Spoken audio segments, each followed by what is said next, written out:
ধরা তাদের আসলে বক্তব্য নিয়েছেন কিনা, তাদের সাথে কথা বলেছেন কিনা, কেন তারা এই ধরনের কাজ করছেন এবং সেখানকার আসলে সবশেষ পরিস্থিতি কি আপনার কাছে জানতে চাই।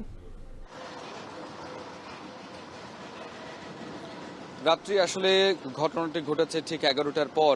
স্থানীয় যারা গ্রামবাসীরা আছেন তারা বলছে ঠিক 12টার দিকে বিক্ষুব্ধ কিছু জনতা তারা মোটরসাইকেল যোগে এবং কার যোগে এখানে আসে।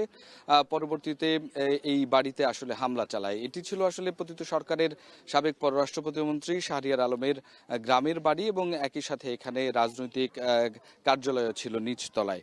এর দোতলায় অতিথিশালা এবং তারপরের তৃতীয় তলায় তিনি থাকতেন বলে এখানে গ্রামবাসীদের মাধ্যমে আমরা জানতে পেরেছি।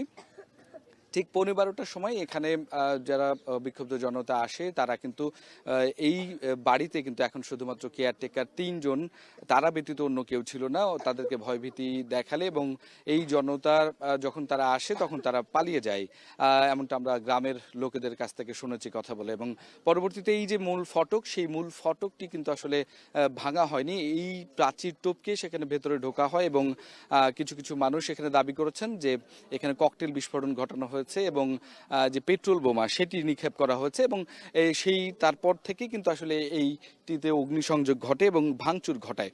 এবং পরবর্তীতে আড়ানি যে ফায়ার সার্ভিস রয়েছে সেই ফায়ার সার্ভিস আসার পরে আগুন নিয়ন্ত্রণে আনে এবং তারপর থেকে কিন্তু এখন পর্যন্ত এখনও আমরা এই বাড়ি থেকে ধোঁয়া দেখতে পাচ্ছি রাত্রে। এবং এই বাড়িটি দেখার জন্য কিন্তু উৎসুক জনতা এবং গ্রামবাসীরা এখানে আসছেন, দেখছেন। এবং এখন পর্যন্ত আমরা যতটুকু জানতে পেরেছি ভেতরে কেউ নেই এবং এখন এইরকমভাবে পরিত্যক্ত অবস্থায় আছে। তো রাত্রি এই ছিল আমার কাছে সর্বশেষ। রাজশাহীর বাঘা উপজেলা আড়ানি এলাকায় সাবেক পররাষ্ট্র প্রতিমন্ত্রী শাহরিয়ার আলমের গ্রামের বাড়িতে হামলা, ভাঙচুর ও আগুন দিয়েছে বিক্ষুব্ধ জনতা। এ নিয়ে বিস্তারিত জানাতে যুক্ত ছিলেন রাকিবুল হাসান। ঢাকা চট্টগ্রাম বিভাগে